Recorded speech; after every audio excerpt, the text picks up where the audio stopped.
อย่างร่ำลาแค่อยากรู้ความอยากฟังคำเมาละลายน้ำตา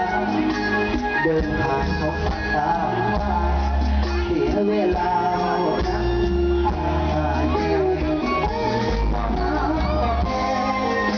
ขอแค่นำจังขอเสียงค่อยๆมาจ่อยหัวใจสุดแท้ถึงมีคนรบกวนเมื่อฝืนมันใจมันแพ้เสียงอยากเจอผู้แพ้บอกทางมาหน้า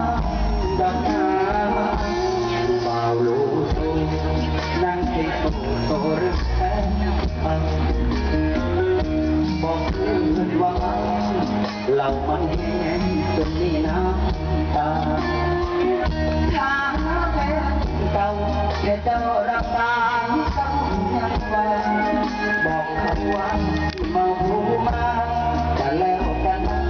ถ้าแฟนตกใจแฟนสงสัยบอกว่าเมาเพื่อนพิจารณาเรื่องอยากถามว่าแต่งงานไปอยู่ในสถานที่